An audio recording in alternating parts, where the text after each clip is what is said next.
सामाजिक कार्यकर्त्या अंजली दमानी यांनी धनंजय मुंडेंचे सहकारी राजेंद्र घनवट यांच्यावर गंभीर आरोप केले। राजेंद्र आणि पोपट घनवटांनी 11 शेतकऱ्यांच्या जमिनी लाटल्या। 20 कोटी जमिनीचा 8 लाख रुपयांमध्ये व्यवहार, तर मयत व्यक्तींना जिवंत दाखवून जमिनीचे व्यवहार करत बीडमधील शेतकऱ्यांचा छळ केला, असा आरोप दमानी यांनी केला। राजेंद्र घनवट आणि धनंजय मुंडेंचे एकत्रित फोटो दाखवत घनवटांना धनंजय मुंडेंची साथ असल्याचा आरोप अंजली दमानी यांनी केला।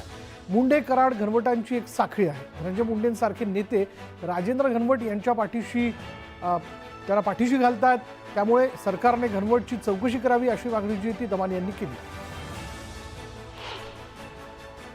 घनवटांची दहशत एवढी की कोणी काही बोलत नाही। धनंजय मुंडे किती पोहोचलेले आहेत या सर्व गोष्टींमधून समोर येतं अशी टीका दमानी यांनी केली आणि त्यामुळे पीडितांचे सर्व व्यवहार बावनकुळेंना पाठवणार, पीडित शेतकऱ्यांना जमिनी परत दिल्या पाहिजेत अशी मागणी दमानी यांनी केली। मनीषा बिडवे हत्या प्रकरणात आरोपीने पोलिसांकडे कबुली दिली। पैशाची मागणी आणि अनैतिक संबंधांमधून रागाच्या भरात हत्या केल्याचं आरोपींनी कबूल केलं। बीड जिल्हा कारागृहात मारहाणीच्या घटनेनंतर अक्षय आठवले, मनीष क्षीरसागर आणि ओमकार सवाई यांना नाशिकच्या कारागृहात हलवण्यात आले। अक्षय आठवलेसह इतर दोघांना नाशिक कारागृहात पाठवण्यात आले। कळंबच्या मनीषा बिडवे खून प्रकरणी अखेर 2 आरोपींवर कळंब पोलीस स्टेशनमध्ये गुन्हा दाखल करण्यात आला। अनैतिक संबंधांमधून खून झाल्याची पोलिसांची माहिती आहे। प्राथमिक माहिती आहे दोन्ही आरोपी बीडच्या केज तालुक्यातले आहेत। मयत महिला मनीषा बिडवे यांच्या खून आणि तपासासंदर्भात संतोष देशमुखांचे बंधू धनंजय देशमुख आज कळंब पोलीस स्टेशनला भेट देणार आहेत। मयत महिलेचा संतोष देशमुख खून प्रकरणाशी काही संबंध नाही, तरी दुसरी कोणती महिला तिचा शोध घ्या अशी मागणी ते करण्याची शक्यता आहे। अभिनेते सयाजी शिंदे यांनी धनंजय देशमुख यांची भेट घेतली। धनंजय देशमुख यांच्या कुटुंबियांची भेट घेतलेली आहे आणि सांत्वनपर भेट घेत त्यांनी धनंजय देशमुखांना धीर दिला। खोक्या प्रकरणाच्या आडून माझ्या हत्येचा प्लॅन होता असा खळबळजनक आरोप आमदार सुरेश धस यांनी केला आणि यावेळी त्यांना कोंडीत पकडण्यासाठी आणि टार्गेट करण्यासाठी कसा दबाव आणला हेही त्यांनी सांगितलं। माजी आमदार सुरेश धस यांनी वाल्मिक कराडवर आणखी एक आरोप केला। बीडच्या कारागृहात आकाकडे स्पेशल फोन आहे, तर कराडला स्पेशल ट्रीटमेंटही दिली जाते असा आरोप सुरेश धस यांनी केला।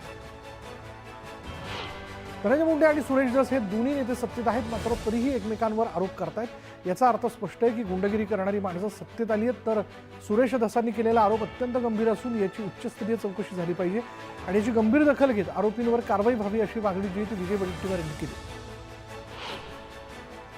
सतीश भोसले उर्फ खोकेला बीड जिल्हा कारागृहात त्रास दिला जात असल्याचा दावा सतीश भोसले यांच्या पत्नीने केला। माझ्या नवऱ्याला खोट्या गुन्ह्यात अडकवलं जाते सुरेश धस आणि आमचाही काही संबंध नाही असं सतीश भोसले यांच्या पत्नीने म्हटलं। पुण्यात इंग्रजी पाट्यांविरोधात मनसे आक्रमक झाली आहे। पुण्यातील लक्ष्मी रोडवर वाहतूक पोलिसांकडून लावण्यात आलेल्या इंग्रजी पाट्यांबाबत मनसेकडून विचारणा केली जाते। भारतात आहोत की इंग्लंडमध्ये असा प्रश्न मनसेने विचारला। ठाण्यात मनसे कार्यकर्त्यांनी बँकेत जात बँकेतील सर्व व्यवहार मराठीत असणं अनिवार्य असण्याची मागणी केली। मराठी दिसलं नाही तर मनसे स्टाईल दाखवणार, खाक्या दाखवणार असा इशारा जो तो देण्यात आला। टोरेस आर्थिक घोटाळा तपासात ईडीच्या हाती धक्कादायक माहिती लागली। कथित फिक्सर लल्लन सिंग आणि एका अत्याधुनिक मनी लॉन्ड्रिंग नेटवर्कमधील महत्त्वाचे संबंध असून काळा ब्लॅक मनी व्हाईट करण्यासाठी क्रिप्टोचा वापर होत असल्याची माहिती सूत्रांनी दिली।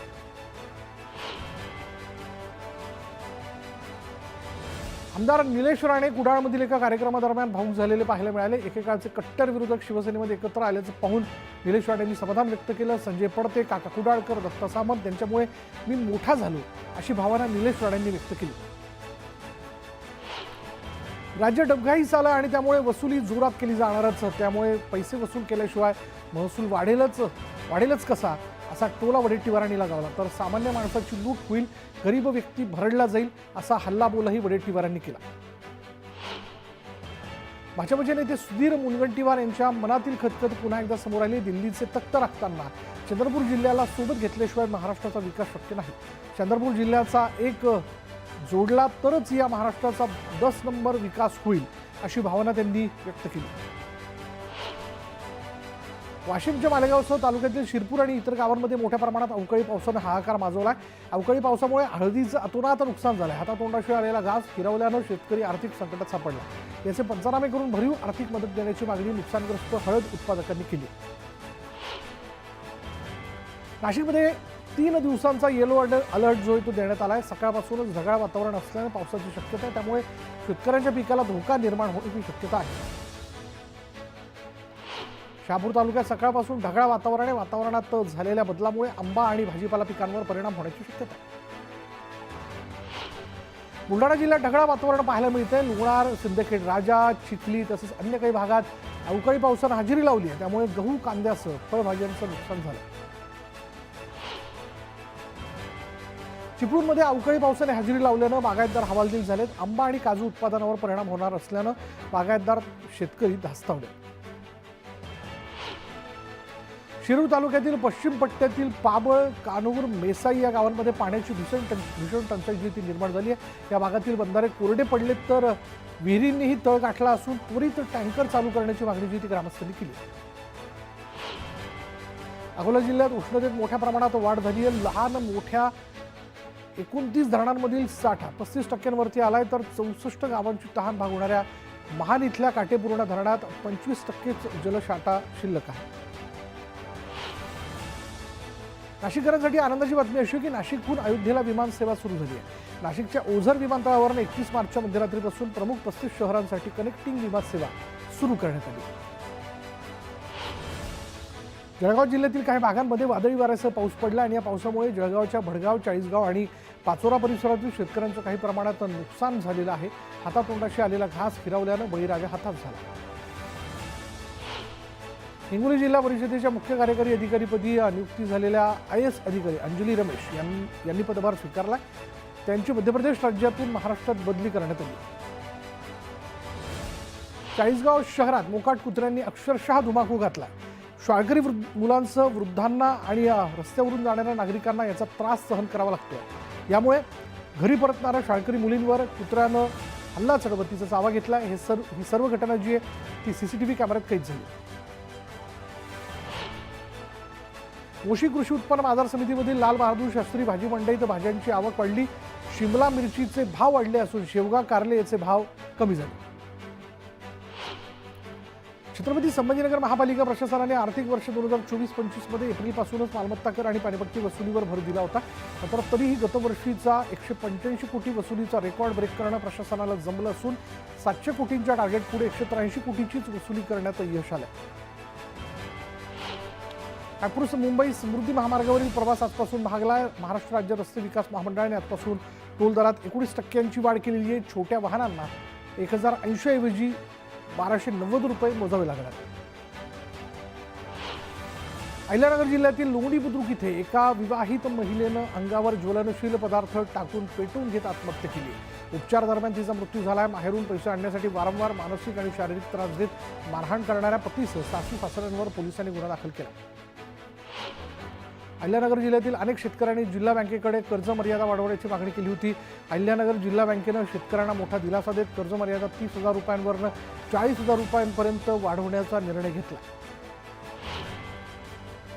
अमरावती शहरात ठिकठिकाणी कचऱ्याचे ढिगारे साचल्यानं शहरात सर्वत्र दुर्गंधी पसरली आहे। शहरातील नाले देखील तुंबले असल्याचं दिसून येतं। या समस्येकडे पालिकेचं दुर्लक्ष होत असल्याचं चित्र आहे। नागपूर जिल्ह्यातील नरखेड नगर परिषदेत जलपुरवठा व्यवस्थेत असणाऱ्या त्रुटींमुळे नागरिकांना दूषित पाण्याचा पुरवठा होतोय। दूषित पाण्यामुळे नरखेड शहरांमधील लहान मुलांसह नागरिकांच्या आरोग्यावर परिणाम होतोय। वारंवार तक्रार करूनही पालिकेकडून कोणताही प्रतिसाद आलेला नाही। बुलढाण्यात 25 ते 30 प्रवाशांना घेऊन निघालेल्या बसवर अचानक एका व्यक्तीनं हातोड्याच्या साहाय्यानं हल्ला केला। बसच्या काचा फोडल्यानं प्रवासी भयभीत झालेत। यावेळी बस फोडणाऱ्यावर कारवाई होत नाही तोपर्यंत बस जागची हलणार नाही असा पवित्रा जो आहे तो आक्रमक बस चालकानं घेतला। जळगाव जिल्ह्यातील तूर हमीभाव खरेदी नोंदणीला मुदतवाढ देण्यात आली आहे। 8 एप्रिलपर्यंत तूर खरेदी नोंदणीला मुदतवाढ दिल्यानं तूर उत्पादक शेतकऱ्यांना दिलासा मिळणार आहे।